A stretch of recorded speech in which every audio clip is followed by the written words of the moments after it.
इस वीडियो में हम बात करेंगे आरएल सर्किट के बारे में। तो आरएल सर्किट में रेजिस्टर और इंडक्टर कॉइल दो तरीके से लगवा सकते हैं, एक सीरीज में और पैरेलल में। तो उस सीरीज में हमने यहाँ सीरीज में लिया है रेजिस्टर और इंडक्टर, और उसके अक्रॉस वोल्टेज दे सोर्स दे रखा है जिसका आरएमएस वैल्यू फी है। और अ, इसका पैरेलल कॉम्बिनेशन में भी हम आरएल इसका पैरेलल कॉम्बिनेशन में भी हम लगवा सकते हैं रेजिस्टर और इन कॉइल।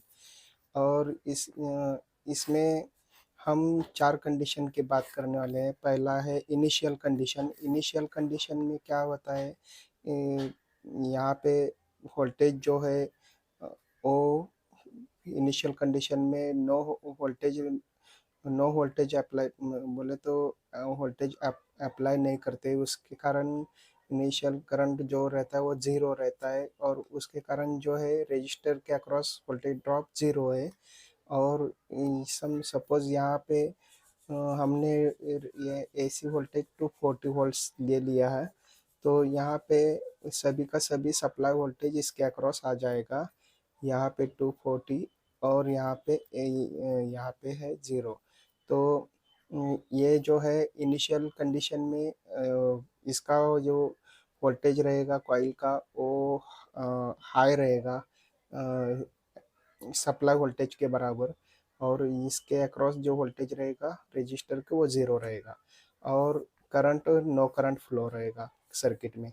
अभी हम जब वोल्टेज अप्लाई करते हैं तब करंट स्टार्टिंग से बहना फ्लो होना शुरू करेगा, और करंट जब स्टार्टिंग से फ्लो होना ग्रेजुअली इंक्रीज होगा, उसके वजह से जब करंट फ्लो होगा सर्किट में तो उसकी वजह से रजिस्टर के across voltage drop gradually increase होगा।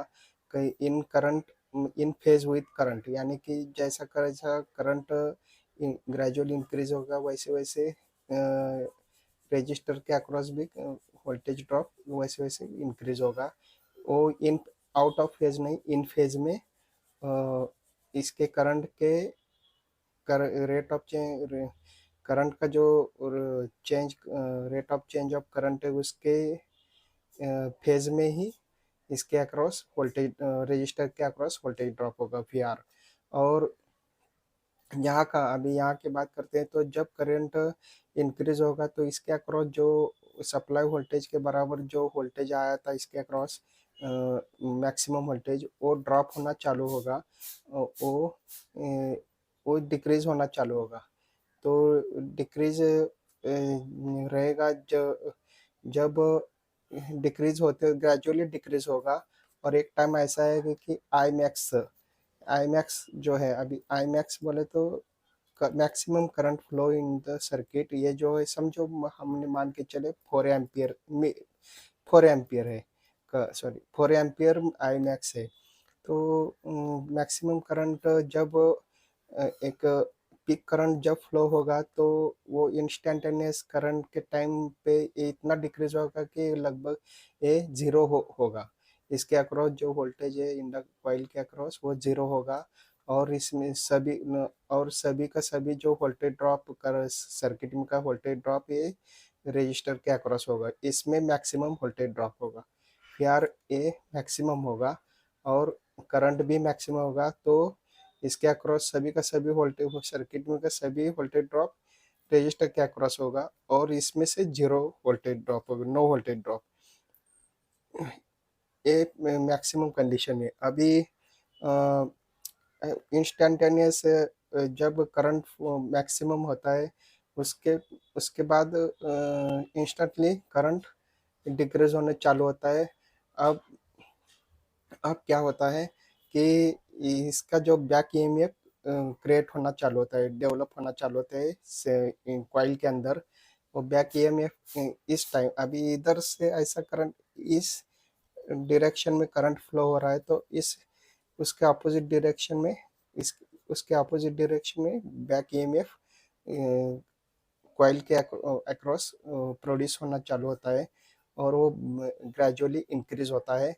जब करंट फाइनली ज़ीरो पर पहुंचेगा, तब ये बैक ईएमएफ जो है ये वोल्टेज सोर्स जितना है, जितना वोल्टेज सोर्स का उतना बैक ईएमएफ इसमें क्रिएट होगा इस डायरेक्शन में। अपोजिट ईएमएफ बैक ईएमएफ यानी अपोजिट डायरेक्शन में ईएमएफ, अपोजिट ईएमएफ इसमें प्रोड्यूस होगा। फिर यहाँ पे ये जो 240 हो, ये यहाँ पे आएगा 240 बैक ईएमएफ का, और यहाँ ज़ीरो,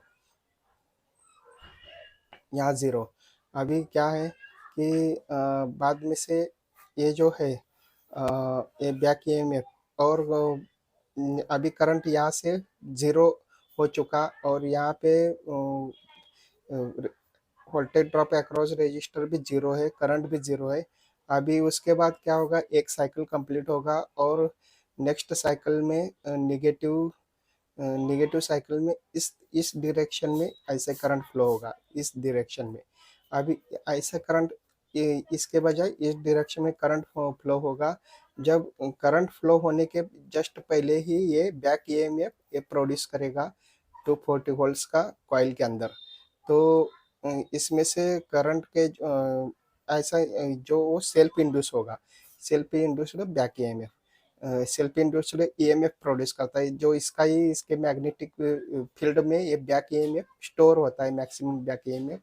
और जब स्विचिंग होता है करंट का, तब ये जो है वो बैक जो अपोजिट ईएमएफ है वो सेल्फ इंड्यूस करता है, और वो बैक ईएमएफ देता है।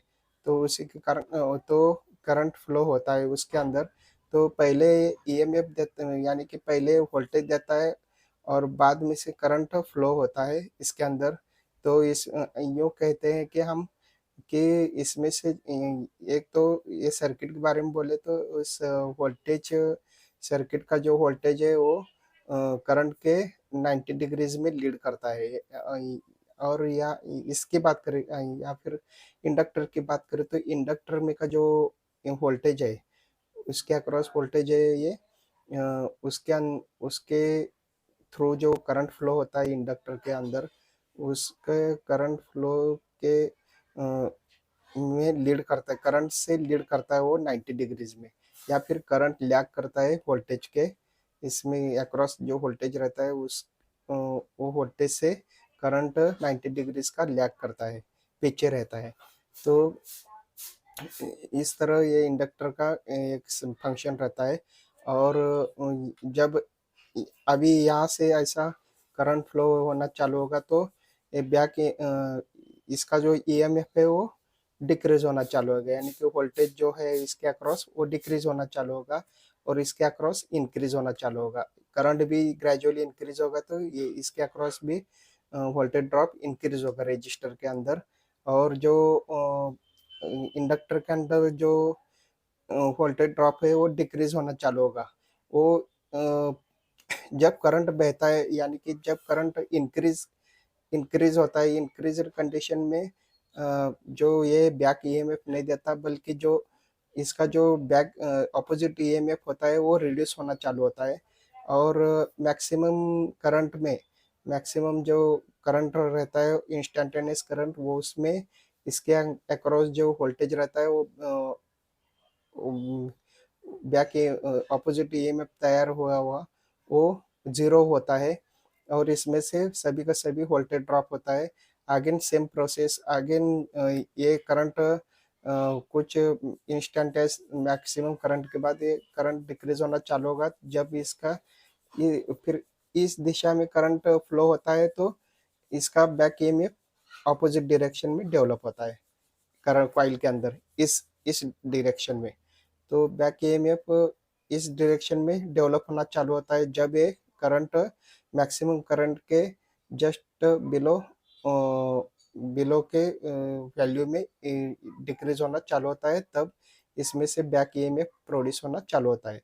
और उसकी वजह से इसमें भी वोल्टेज ड्रॉप आना चालू होता है। इसमें उसकी वजह से अभी करंट डिक्रीज होगा, तो उसके इन फेज में भी यहाँ पे जो मैक्सिमम वोल्टेज ड्रॉप हो रहा था सर्किट का, वो कम कम होना चालू होता है। यहाँ पे जो है ये कम कम होना चालू होता है, और यहाँ पे है जो वो बैक ईएमएफ भी इसका इधर डेवलप होना चालू होता है। अभी जब यहाँ करंट जीरो बन जाए, ग्रेजुअली डिक्रीज होते होते जीरो बन जाए, तो ये इसके अक्रॉस भी रजिस्टर के अक्रॉस भी वोल्टेज ड्रॉप जीरो होता है। और इसके अक्रॉस जो बैक ईएमएफ ऑपोजिट डायरेक्शन में जो ईएमएफ तैयार हुआ होता है, वो ऑलमोस्ट सप्लाई वोल्टेज के बराबर यहाँ पे बैक ईएमएफ तैयार होता है। अगेन 240 और जीरो का होता है। फिर क्या होता है कि जस्ट करंट इधर से, अभी यहाँ पे इधर से करंट रुक जाता है जीरो होने के कारण, और ये इधर से करंट चालू होने के पहले जस्ट पहले ही ये बैक ईएमएफ रिलीज करता है कॉइल, और करंट बाद में से फ्लो होता है। तो इसमें करंट लैग करता है वोल्टेज के, इसके अक्रॉस जो वोल्टेज रहता है, इसके अक्रॉस वोल्टेज से इसके अंदर जो फ्लो होने वाला करंट है वो 90 डिग्रीज का लैग होता है उसमें। तो ये था और वही साइकिल रिपीट होता है। तो ये कुछ हम इंडक्टर की वर्किंग के, इस आरएल सर्किट के जो वर्किंग कैसा रहता है उसके बारे में जानने की कोशिश की। नेक्स्ट वीडियो में हम बात करेंगे इसके कुछ वेव फॉर्म्स, उसके ऊपर एक्सप्लेनेशन करने की, और पावर फैक्टर और इसका जो टाइम कांस्टेंट कैसा रहता है इसके ऊपर हम बात करेंगे।